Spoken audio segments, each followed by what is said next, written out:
세상 어떤 것도 나의 사랑 끊을 수 없네.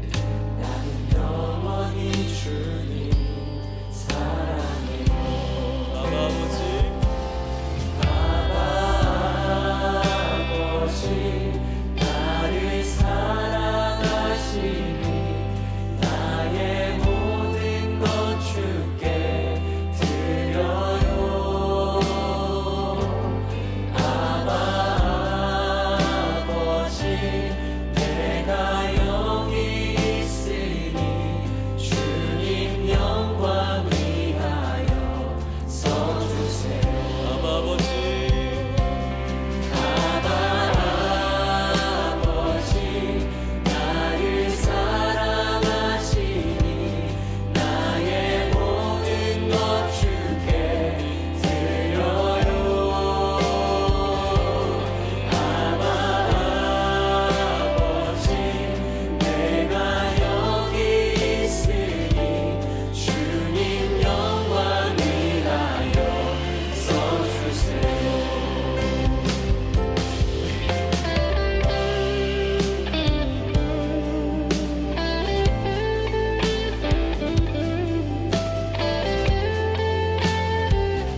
창세기 12장 1절부터 4절 다 찾으셨어요? 창세기 12장 1절부터 4절.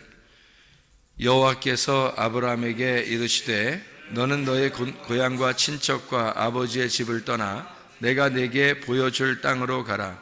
내가 너로 큰 민족을 이루고 네게 복을 주어 네 이름을 창대하게 하리니 너는 복이 될지라. 너를 축복하는 자에게는 내가 복을 내리고 너를 저주하는 자에게는 내가 저주하리니 땅의 모든 족속이 너로 말미암아 복을 얻을 것이라 하신지라. 이에 아브라함이 여호와의 말씀을 따라갔고 롯도 그와 함께 갔으며 아브라함이 하란을 떠날 때에 75세였더라. 아멘. 아브라함을 새로 부르신 그런 장면이 창세기 12장 1절부터 4절까지의 말씀에 나와 있는데, 아브라함은 말씀을 따라갔다 이렇게 되어 있어요. 그러니까 말씀을 무작정 따라갔다는 이런 의미가 되겠는데, 여기서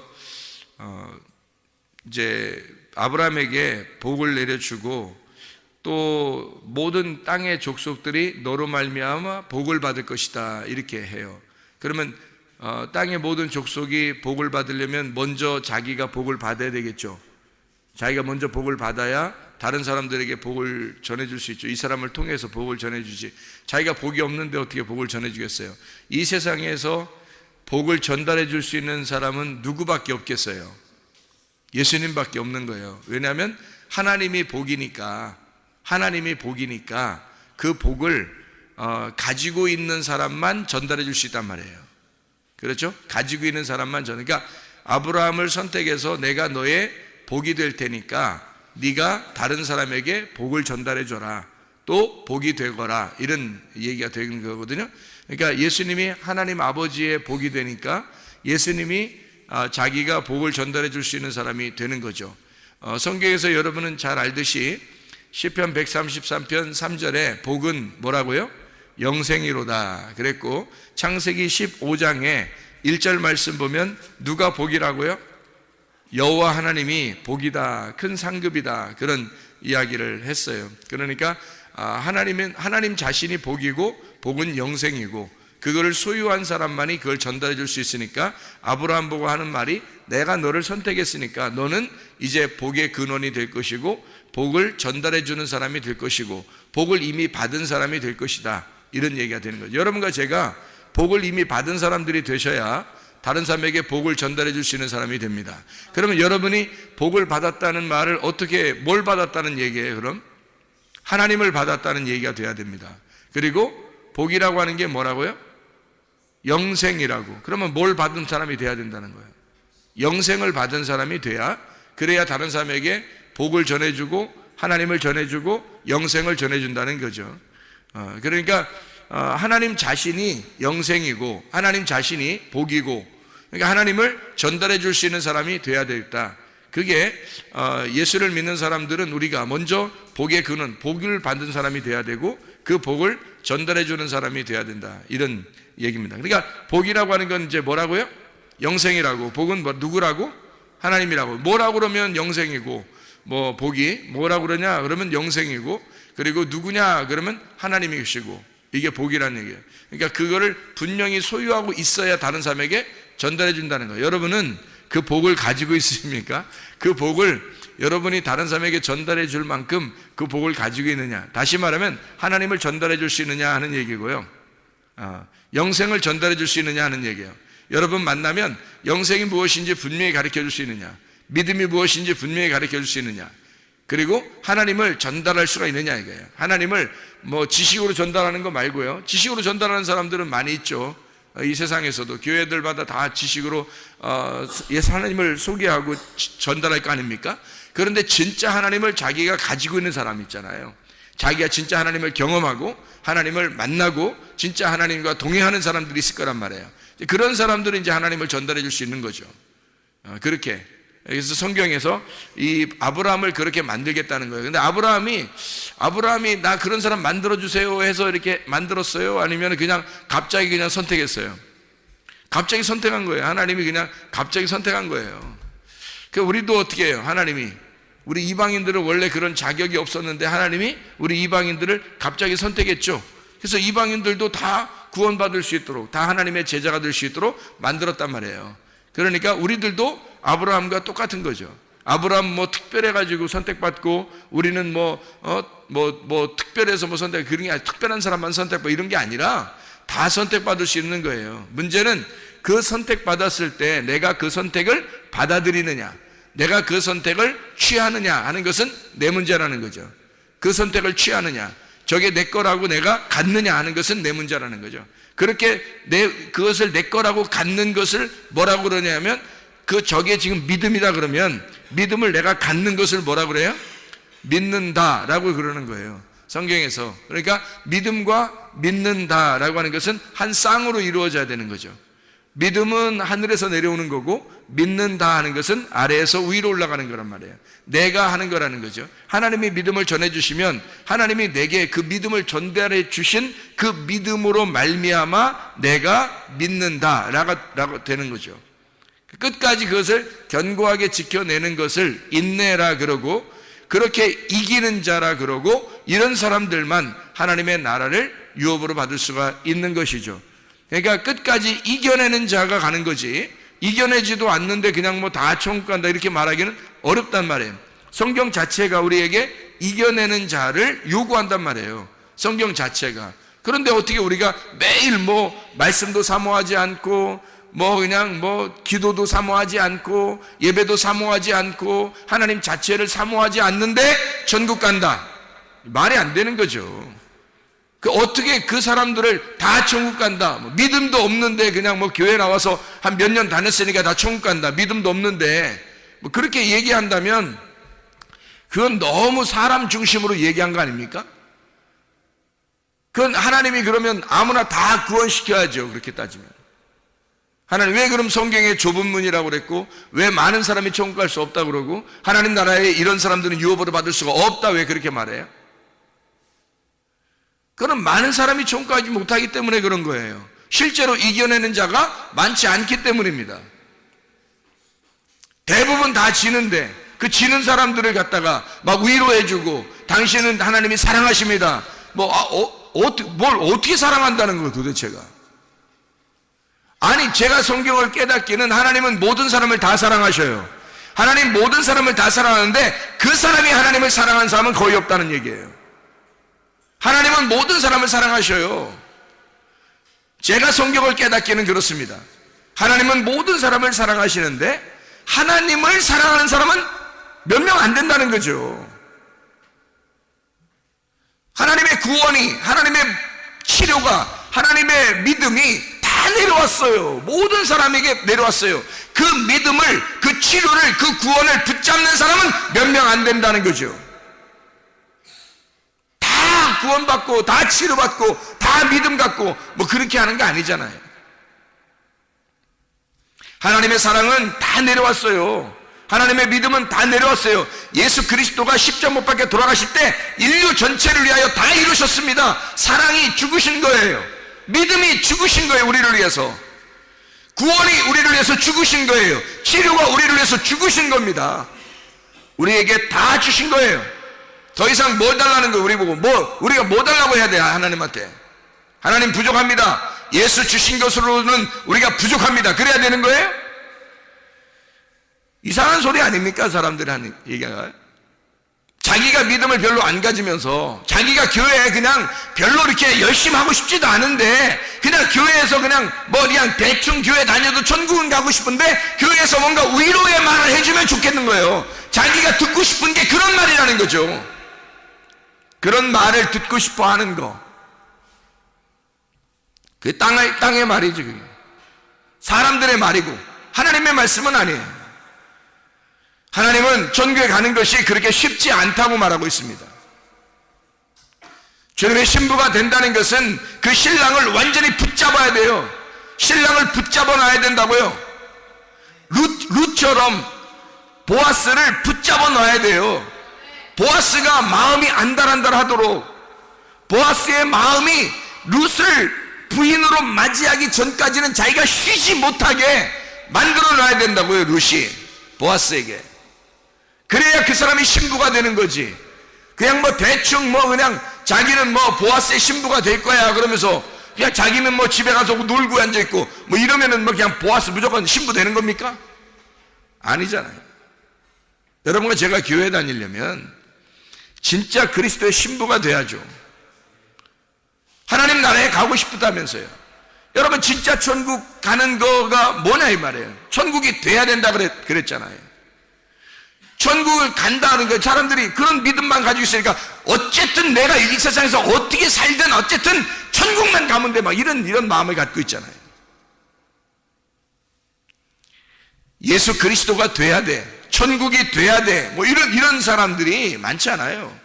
예수가 되려면요, 천국이 되려면요 하루아침에 되는 거 아닙니다. 성경에 예수 믿고 천국 가는 게 하루아침에 되는 거면 성경을 뭐하러 이렇게 많이 써놔요. 성경에다가 복잡하게 그냥 단순하게 예수 믿습니다 하면 그냥 다 천국 간다면 뭐하러 이렇게 길게 써느냐고. 성경에다가 삼위일체를 우리에게 설명합니다.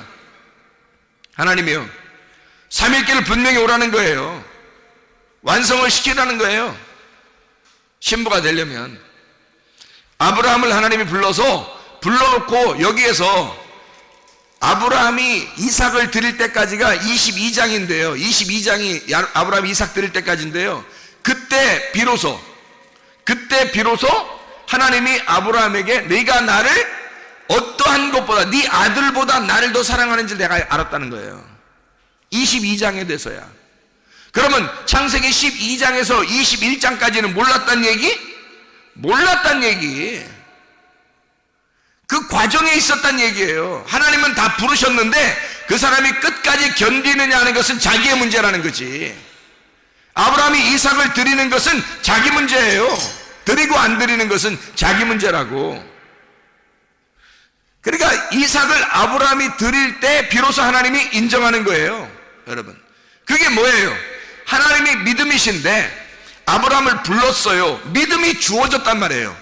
아브라함을 불렀다는 말은 믿음이 생겼다는 말이고 하나님의 말씀이 들어왔다는 얘기예요. 그러면 그렇게 들어왔을 때 아브라함이 그 말씀을 붙들고 그것을 끝까지 지켜내느냐 하는 것은 이삭을 바칠 때까지 가는 것은 칼을 들어서 찍으려고 할 때까지는 아브라함이 해야 된다는 거죠. 아브라함이 걸어가야 돼요. 아브라함이 변함없이 하나님의 말씀이라는 것을 인정해야 돼요. 의심을 하지 않고 이거 뭐 헷갈리고 막 이러지 않고 끝까지 하나님이 말씀하셨어. 하나님이 말씀하셨어. 아들을 드리라고 하나님이 말씀하셨어. 끝까지 가야 돼요. 한 번도 변함없이. 그리고 아브라함이 이삭을 드릴 때까지 변함없이 그는 칼을 들어야 된단 말이에요. 그때까지 하나님은 기다린다는 거죠. 노아 방주를 지을 때도 그랬죠? 얼마나 오랫동안 지었겠냐고. 학교 운동장만한 걸 3층으로 지었으니까. 그런데 노아 식구 8명만 있었단 말이에요. 그 며느리가 3명이고 부인이 1명이니까 여자는 4명, 남자가 4명인데 주로 남자가 일했을 거라고요. 남자 4명이 아무리 좋은 도구를 가지고 해도 이게 학교 운동장만한 배에다가 3층을 지으니까 이게 보통 문제가 아니란 말이에요. 그런데 하나님이 노아 방주를 지어라, 노아야 방주를 지어라 라고 해놓고 그리고 방주가 완성이 될 때까지 한마디도 안 나오잖아요, 여기 성경에. 그러면 노아가 의심해 볼 만도 하잖아요. 뭔가 이게 문제가 있는 거 아닌가? 이게 진짜 맞나? 한 번도 비가 내린 적이 없는데 진짜 비 내린다는 말이 맞나? 홍수가 난다는 말이 이게 말이 맞나? 헷갈릴 거 아니에요. 그런데 노아는 한 번도 변함없이 그 믿는다, 그 의지를 한 번도 꺾어내지 않았단 말이에요. 그 믿음의 의지를 한 번도 안 꺾었다고요, 그가. 그 오랜 기간 동안에 말이에요. 그러니까 노아가 그 방주 안에서 구원받는 거예요. 그 식구들이 다 같이. 믿음이라고 하는 게 여러분에게 주어집니다. 하나님의 말씀이 떨어지는 거예요. 그게 믿음이잖아요. 말씀이 떨어졌잖아요. 그게 믿음이 떨어졌잖아요. 그것을 붙드는 것은 여러분이 붙들어야 된단 말이에요. 여러분이 붙들고 있느냐, 그 의지를 꺾지 않고 여러분의 혼을, 여러분 정성을, 여러분 목숨을 하나님 앞에 드렸느냐 하는 얘기예요. 하나님은 여러분을 사랑하셨어요. 여러분을 구원하셨어요. 여러분에게 믿음을 주셨어요. 그건 하나님 쪽에서 우리에게 온 거예요. 근데 우리는 능동적으로 하나님을 내가 믿어야 하고 그 하나님이 주신 그 믿음을 믿어야 하고 하나님의 주신 그 사랑을 사랑해야 하고요. 하나님이 주신 그 구원을 끝까지 견디어야 한단 말이에요. 그게 3일길이라고요. 그걸 아브라함도 노아도 모든 하나님의 사람들, 여기 성경에 기록된 이 생명책에 이름이 기록된 자들도 다 그 일을 이루어서 한 번도 변함없이 그들은 하나님을 붙들고 살았어요. 변함없이 흔들리지 않았다고요. 의심하거나 뭐 이러지 않았다고요. 의심하고 막 이런 사람들은 다 멸망했습니다. 그런 사람들도 나와요, 성경에. 사망에 저주된 책에 기록된 사람들, 그 이름이, 그 사람들은 광야에 멸망한 사람들입니다. 애굽에서 멸망하거나 광야에서 멸망한 사람들, 그 사람들은 생명책에 기록된 게 아니잖아요. 생명책에 기록된 사람은 여호수아와 갈렙이라고 분명히 나와 있고 그 사람들은 가나안 땅까지 한 번도 의심하지 않은 사람들이라는 거죠. 그게 믿음입니다. 의지, 정말 내가 내 의지를 하나님 앞에 그 믿음을 드리느냐 이거예요. 하나님으로부터 온 그 믿음을, 하나님으로부터 온 뜻을, 하나님으로부터 온 그 의지를, 하나님의 의지를 내 의지로 붙드느냐 하는 거예요. 신랑의 의지를 내 의지, 신부의 의지로 붙드느냐, 보아스의 의지를, 보아스의 뜻을 룻이 그것을 붙드느냐, 이거죠. 신부는 끝까지 붙들어 내면 되는 겁니다. 그러면 승리하는 거예요. 끝까지 견디시기를 바랍니다. 네, 끝까지. 이게 의지란 말이에요. 그게 혼의지라고 하는 말입니다. 그게 믿음이에요. 우리 말로 쉽게 얘기해서 그 믿음인데 그걸 의지라는 말로 쉽게 설명을 하려고 하는 거예요. 신뢰한다, 의지한다, 끝까지 견디어낸다, 그걸 이겨낸다, 뭐 이러는 거죠. 그게 믿음 있는 자들입니다. 믿음을 끝까지 지켜내는 자들만 생명책에 기록이 된다. 분명히 말씀하는데 자기들이 그걸 지켜내려고 하지 않으면서 뭔가 자기에게 위로되는 말들을 기억하고 그걸 좋아한다는 거죠. 왜? 듣고 싶은 거니까. 그런 게 편하게 살고 싶으니까. 솔직히 말해서 막 올인하고 싶은 생각이 별로 없으니까. 주님에게 올인하고 싶은 생각이 별로 없거든요. 자기 생활이 굉장히 중요하거든. 자기들 생활을 위하여 하나님도 자기를 도와줘야 된다고 생각하는 거거든요. 그런 게 무슨 믿음이에요? 가짜 믿음이지. 하나님을 이용해 먹는 거잖아요. 솔직한 얘기로 하나님 이용해 먹는 거잖아요. 그게 그 가짜 믿음이라고 그래. 그런 걸. 진짜 믿음은 그렇지 않아요. 이미 하나님이 베푸신 그 섬김을 이미 알아요. 그래서 그 섬기심을 늘 그 섬기심 안에서 사는 거예요. 그 주님을 인정하는 거예요. 그 주님을 인정해 그 의지를 꺾지 않고 끝까지 주님을 바라보면서 살아가는 거예요. 그럼 어렵냐? 안 어려워요. 왜? 주님이 주신 믿음으로 살아가니까. 주님이 주신 그 아들의 힘으로 살아가니까. 우리의 힘으로 살아가면 힘들죠. 율법이고 노력이니까 너무 힘들지. 근데 하나님이 주신 그 아들의 힘으로, 그 아들의 이름으로, 그 아들의 말씀으로, 그 아들의 믿음으로, 아들이 주신 구원으로, 아들이 주신 인내로 살아간단 말이에요. 그러면 살아갈 만하죠. 해볼 만한 거죠. 어렵지 않습니다. 그렇죠? 그 믿음을 지켜낸다는 거 어렵지 않습니다. 어떻게 힘들어서 어떻게가 아니라 어렵지 않아요. 그걸 지켜낼 수 있는 거거든요.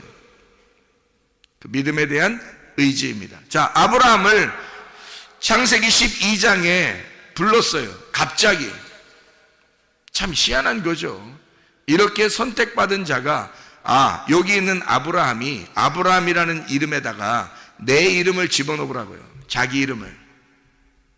여호와께서 나에게 이르시되 너는 너의 고향과 친척과 아버지 집을 떠나 내가 네게 보여줄 땅으로 가라. 내가 너로 큰 민족을 이루고 네게 복을 주어 내 이름을 창대하게 하리니 너는 복이 될지라. 너를 축복하는 자에게는 내가 복을 내리고 너를 저주하는 자에게는 내가 저주하리니 땅의 모든 족속이 너로 말미암아 복을 얻을 것이니라 하신지라. 이에 내가 여호와의 말씀을 따라갔고. 여기까지 이렇게 읽어보시라고요. 아브라함의 이름을 빼고 나라는 이름을 집어넣으니까 어때요? 자기가 그렇게 해야 되는 거잖아요. 뭐 아브라함만 하고 뭐 아브라함 읽으면서 아브라함은 그렇게 하셨대. 이렇게 그냥 은근슬쩍 둥글둥글 넘어가 버리려고? 그런 게 무슨 믿음이에요? 내가 그 믿음을 가지고 있어야죠. 자기에게 그 말씀이 자기에게 말씀하시는 것이 돼야지. 어떻게 아브라함에게 은근슬쩍 넘겨버리고 자기는 그냥 가려고 하는 이거야. 편하게 살려고 하는 자기의 속성이 있는 거지. 속셈이 있는 거지. 그러니까 은근슬쩍 넘어가려고 하는 거지. 솔직히 그게 아니라 아브라함의 그 삶을 정말 내가 살아야 된다라고 하면 이게 보통 문제가 아니거든요. 이게 보통 심각한 게 아니에요. 이거 그렇잖아요.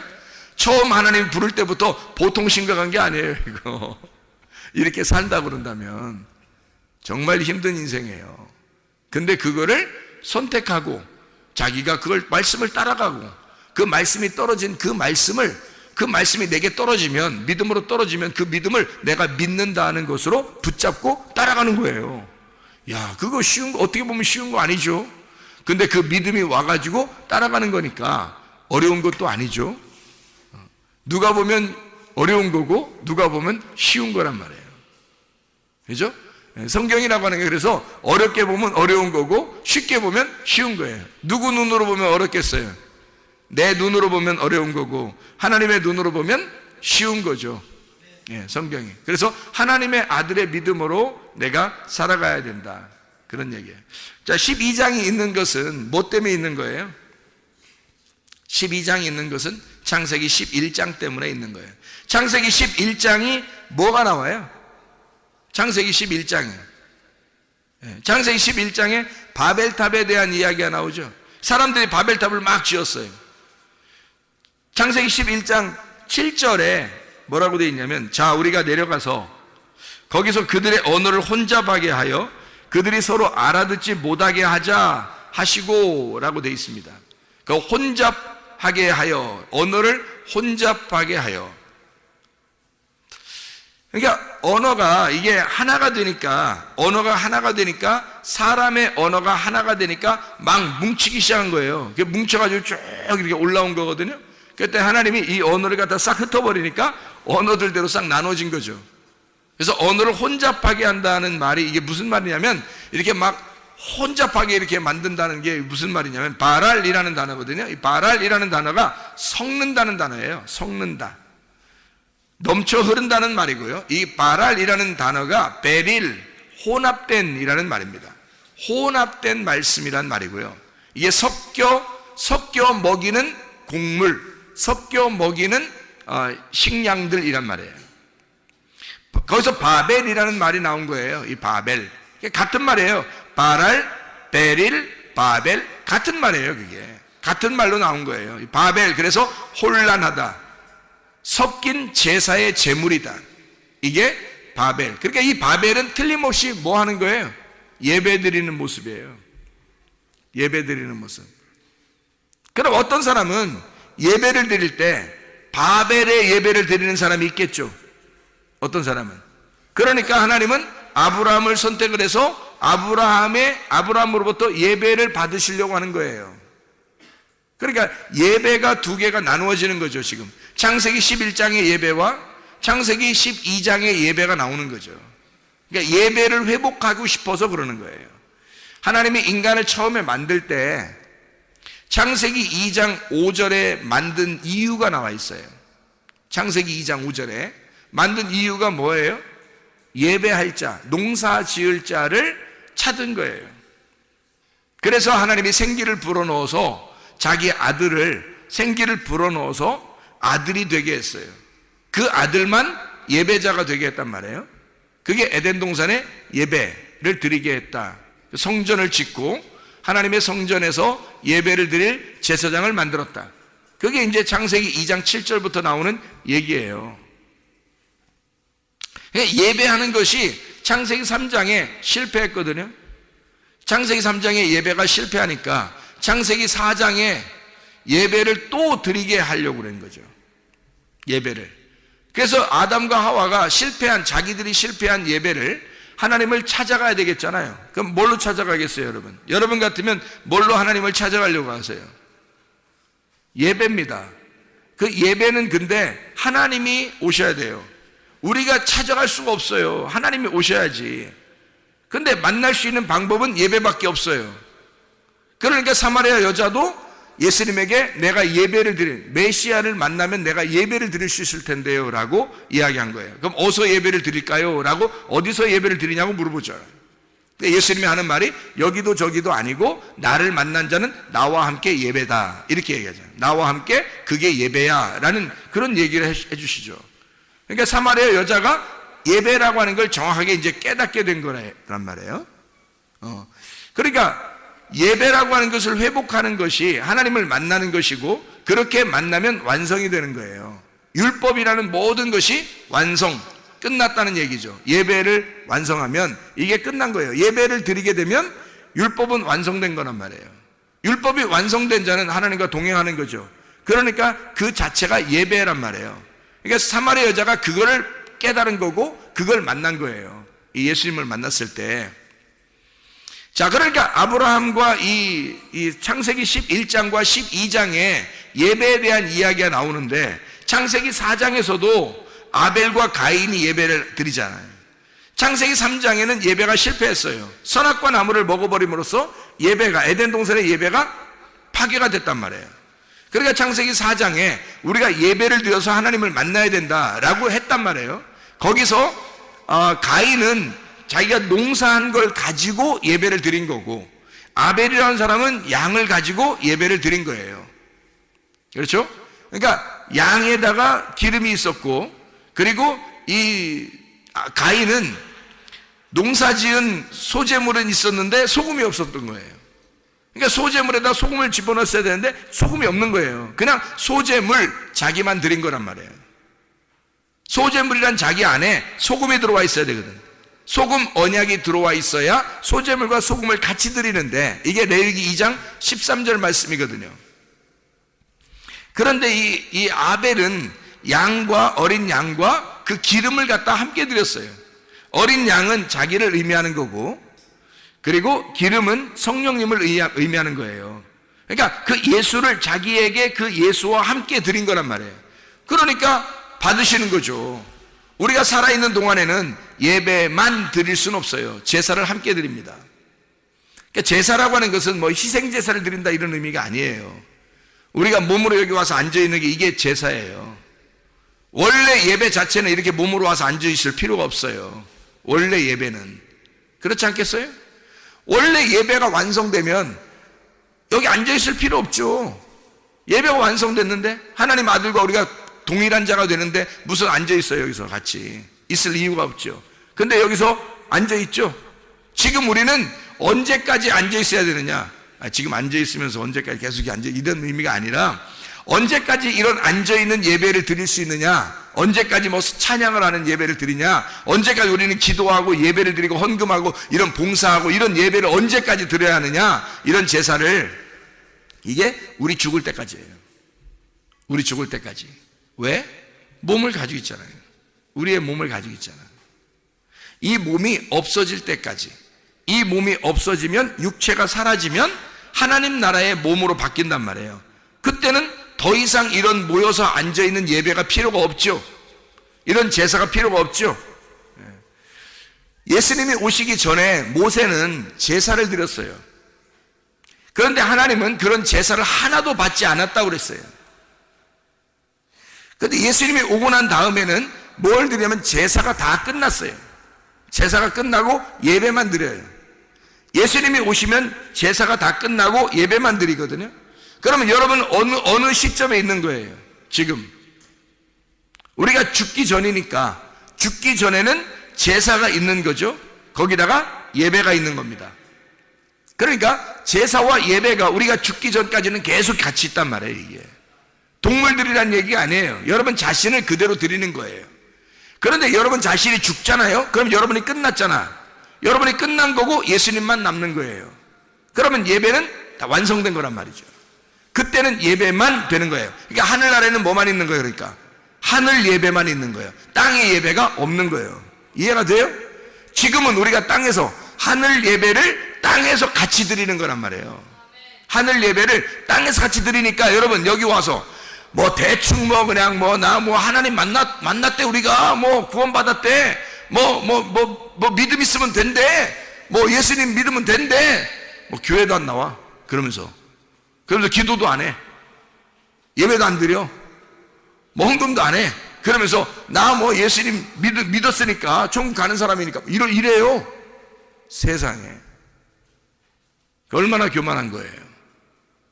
죽기 전까지 우리는 몸을 가지고 살아요. 그렇게 따지면 여러분 죽기 전까지 뭐 여러분 집을 다 떠나야지. 그렇게 따지면 집에서 뭐하러 살아? 잠은 뭐하러 자? 먹기는 왜 먹어? 그렇게 따지면 몸 다 필요 없다며. 몸으로 하는 건 다 필요 없다며. 그럼 먹지도 마. 숨 쉬지도 마. 집에 가지도 마. 네 몸 필요 없다며. 몸으로 뭐 드리는 거 하나도 필요 없다며. 그런 얘기겠어요, 성경에? 아니란 말이에요. 죽기 전까지는 우리의 몸을 하나님 앞에 온전히 드려야 된단 말이에요. 온전히. 어떻게 하는 게 온전이에요? 전체로. 내가 나를 따로 드리는 게 아니라 나를 예수님하고 함께 전체로, 예수님으로 전체로 드리란 말이에요. 그러니까 나를 드리는 게 아니야. 내 몸은 와 있지만 내 속에 그리스도를 그 전체로 알고 드리란 말이에요. 그게 온전히 드리라는 거예요. 온전이라는 말은 전체라는 말이잖아. 전체. 너를 전체를 예수님으로 드려라 그 말이에요.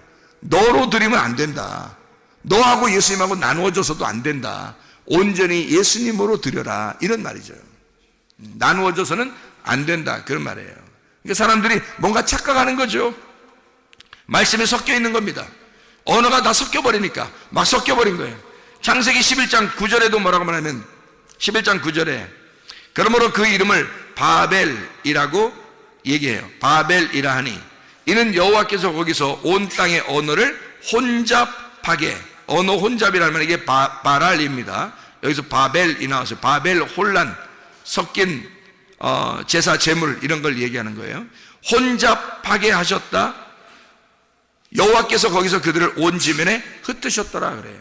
이게 다 혼잡한 바벨, 베릴, 바랄이라고 하는 다 그 말이에요. 그러니까 뭐예요 이게? 진리와 거짓이 섞여버렸다, 그 말이에요. 진리와 거짓이 섞여서 예배드리는 말씀이 되었다. 그게 바벨탑이라는 거예요. 바벨탑. 하나님으로 온전해져야 되는데, 하나님이 전부가 돼야 되는데 이게 섞여버린 거예요. 나하고 사람하고 다 섞여버린 거예요. 세상하고 섞여버린 거예요. 땅하고 섞여버린 거예요. 그러면 이건 어떻게 돼야 돼? 이건 무너뜨려야 돼? 그냥 세워져야 돼? 무너뜨려야 돼. 그럼 이건 뭐 섞였다는 말이 뭐예요? 섞였다는 말이 또 이제 창세기 11장 8절 9절에 보면 흩으셨더라 그런 말 있죠. 8절에도 흩으셨더라, 9절에도 흩으셨더라. 흩으셨다는 말이 뭐냐면 푸츠라는 말입니다. 푸츠. 뭐 자동차 이름은 아니에요. 푸츠라는 말인데 이 푸츠가 산산이 부수다라는 말이에요. 깨뜨린다는 말이고 흩뜨려 버린다라는 말입니다. 그 흩으셨다는 말이 이렇게 쭉 흩었다 이런 말도 되지만 깨뜨려 버렸다는 뜻이에요. 그러니까 한마디로 말하면 부셨다 이 말이에요. 부셔버렸다, 아주 죽였다 그 말이에요. 그런 말. 자, 그러면 여러분 생각해 봐요. 아브라함을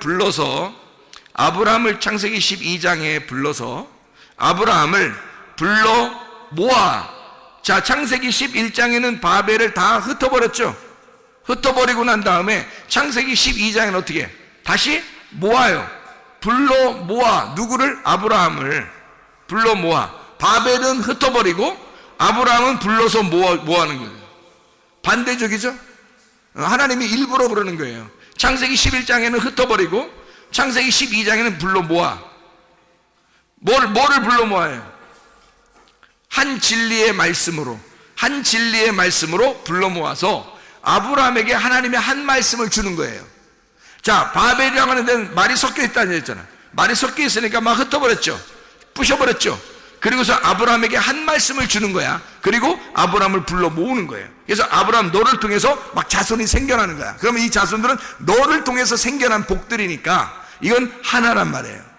너의 자손들은 너하고 하나야. 그러니까 이게 불러 모으는 거예요. 그러니까 한마디로 말하면 바벨이라고 하는 것은 흩어서 부셔버리고 멸망시켜버리는 거고, 창세기 12장부터는 뭘 만드는 거냐면 하나님이 아브라함을 통해서 교회를 만드는 거예요. 아브라함을 통해서 그 자손들을 향하여 교회를 만들어낸다고 하는, 하나님이 불러 모아 가나안 땅에서 교회를 만들겠다. 그게 이제 하나님의 마음이란 말이에요. 우리가 정확히 성경을 찾아봐야 되겠죠, 그죠? 하나님은 아브라함을 불러 모아서 한 진리의 말씀으로 가나안 땅이라고 하는 그 교회에 이 자손들을 심겠다는 얘기입니다. 다시 말하면 함 자손 가나안 땅을 정복하게 만들고, 뜰에서 성소로, 성소에서 지성소로 가가지고 하나님의 법궤를 만나 율법이 완성된 자가 다시 성소 쪽으로, 다시 뜰 쪽으로 나오면서 정복해 완전히 이 모든 세계를 하나님의 나라를 만들겠다는 얘기예요. 자, 이게 무슨 말이냐면 아브라함을 불러 모아 가나안 땅에서 하나님의 말씀을 깨닫게 하고 그 안에 법궤, 하나님의 말씀을 만나게 해서 그 율법의 완성을 된 자가 다시 가나안 땅에서 광야로, 광야에서 뜰로, 광야에서 애굽으로, 가나안 땅 광야 애굽을 지성소에서 성소로, 성소에서 뜰로 나가면서 완전히 그걸 정복해, 하나님을 만난 자가 정복해 나가는 거예요. 그러면 다 교회가 되겠죠. 그리스도의 교회를 만들려고 하는 하나님의 마음, 한 진리의 말씀으로 교회를 세우겠다는 거죠. 여러분, 그럼 우리 한번 생각해 봅시다. 하나님께서 바벨탑을 무너뜨린 이유는 여러분과 제가 아브라함처럼 하나님의 선택을 받아서 하나로 모여지기를 원하신다는 얘기죠. 그래서 고린도전서 1장 10절에 너희가 같은 말을 하고 같은 마음을 가지고 같은 생각으로 합해야 된다. 에베소서 4장 1절부터 6절에 성령의 하나되심이 되어야 되고 하나인 성령 안에서 한 소망을 갖고 한 믿음을 갖고 한 몸이 되고 한 성령, 한 주인으로 한 믿음으로 한 침례로 한 하나님이 계시다. 이게 그리스도 예수 안에서 너희의 삶의 예배가 될 것이다. 로마서 12장 1절 2절의 말씀, 산 제사가 될 것이다. 너 자신이 그냥 혼의 예배가, 너희의 삶의 혼의 예배가 너를 안식하게 할 것이고 너에게 진정한 평강이 이루어지게 할 것이다. 너희의 삶이 예배가 될 것이고 그 예배 안에서 안식하게 될 것이고 그 안식은 너에게 평강을 전해줄 것이다. 하나님의 평강이 하나님의 안식이 될 것이다. 그게 예수 그리스도 하나님의 복이 될 거다. 이게 예배라는 거예요. 영 안에서의 예배, 진리 안에서의 예배. 요한복음 4장 23절 24절의 말씀입니다. 고린도전서 6장 16, 17절의 말씀에 장기와 몸을 합하면 한 육체가 되는 것처럼 그리스도와 하나가 되면 너희가 한 영이 된다는 말이 있잖아요. 우리가 자 보세요. 바벨탑이 막 이렇게 세워져 가지고 바벨탑이 무너질 수밖에 없어요. 자, 창세기 12장에는 아브라함을 세워서 교회를 세우는 거예요. 자, 우리 한번 마무리 한번 해볼까요? 그 바벨탑을 무너뜨렸다 그러면 여러분이 바벨탑을 뭐라고 생각해요? 바벨탑을 일부러 하나님은 뭐라고 그랬냐면 흩어버렸는데 그걸 왜 바벨이라고 했을까? 이게 바랄, 베릴, 바벨 이렇게 일부러 불렀단 말이에요. 왜 그랬을까? 섞어 놓은 것입니다. 섞어 놓은 거예요. 왜 그럼 이것을 섞어 놨을까? 무너뜨려 버리려고. 무너뜨리기 위해서 섞어 놓은 거죠. 그러면 섞어진 거는 다 무너져야 되겠네. 그렇죠? 그러면 생각해 봐요. 진리의 말씀과 거짓의 말씀이 섞이면 무너지겠어요? 안 무너지겠어요? 무너져야 되겠죠.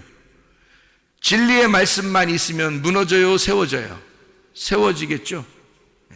자, 창세기 11장에는 진리의 말씀과 거짓의 말씀이 함께 있는 거고요. 섞여 있는 거고요. 창세기 12장에는 진리의 말씀만 있는 거예요. 자, 여러분이 어디를 선택해서 살겠어요? 어떤 믿음으로 살겠냐 이거예요. 바벨탑은 땅에서 어마어마하게 크게 거대하게 땅에서 위로 쭉쭉 올라가는 그런 성입니다. 한마디로 말하면 어마어마한 세계에서 가장 큰 성전이에요. 세계에서 가장 큰 예배당일 것입니다. 세계에서 가장 큰 성전이고 세계에서 가장 큰 성이에요. 바벨탑이에요. 그렇게 사는 자들이 창세기 11장이거든요. 창세기 12장은 아브라함을 하나 불러서 정말 나그네로 이 땅에 집이 없는 사람처럼 살게 만들어요. 왜? 하나님이 집이니까. 하나님이 집이니까 그냥 하나님 안에서 살게 하려고. 남편 없는 사람처럼 살아요. 하나님이 남편이시니까. 아버지 없는 사람처럼 그냥 돌아다니며 살게 해요. 왜? 그리고 아브라함을 부를 때도 아버지가 죽고 난 다음에 불러요. 왜냐하면 아버지가 하나님이시니까. 내가 네 아버지 될 테니까 너는 내 안에서만 살아. 내가 네 신랑 될 테니까 너는 내 안에서만 살아. 내가 너의 집이 될 테니까 너는 내 안에서만 살아. 자기 게 없는 거예요. 창세기 12장이에요. 창세기 11장은요. 자기 게 어마어마하게 크게 있는 거예요. 땅에서 세워나가는 거예요. 위로. 근데 하나님이 그것은 다 무너뜨려 버립니다. 왜냐하면 말씀이 섞여 있기 때문이에요. 하나님의 말씀이 육신하고 섞여서 이 땅에 오면 어떻게 되나요? 말씀이 육신과 섞여서 이 땅에 오면 어떻게 되나요? 이게 볶음밥 복음이라 그래요. 말씀이 육신이 돼서 섞여가지고 이 땅에 오면 어떻게 되죠? 어디까지 가야 되죠? 십자가에 죽는 데까지 가는 거예요. 십자가, 이 볶음밥은 반드시 복음으로 끝난단 말이에요. 십자가의 죽음으로 끝난다고요. 그래서 볶음밥 복음이란 말이에요. 그래서 말씀이 육신이 되어 섞인 이 말씀은 반드시 십자가로까지 끌고 가서 자기의 육체를 영이 끌고 가는 겁니다. 그리고 십자가에다 매달아 놓는 거예요. 거기서 껍질을 벗겨내고 그리고 알맹이가 남아서 부활하는 거예요. 그게 말씀, 진리란 말입니다. 그러니까 창세기 11장은 섞인 말씀이 십자가의 죽음으로 다 무너지고 12장에 알곡 진리만 남아서 하나님의 말씀만 따라오는 자 아브라함을 아브라함으로 만들어내는 것이 12장부터예요. 여러분과 제가 진리의 말씀으로 살아가시기를 바랍니다. 섞여있는 말씀으로 살지 말고 여러분 안에서 복잡하고 혼란하고 혼잡하게 섞여있는 그런 말씀으로 살아가지 말고 오직 진리의 말씀으로 순수하고 깨끗하게 살다가 주님 만나시기를 바랍니다. 우리 하나님 아버지 사랑과 은혜를 감사합니다. 진리의 말씀으로 승리하며 살게 도와 주시옵소서. 예수 그리스도 존귀하신 이름 받들어 기도 올리옵나이다. 아멘.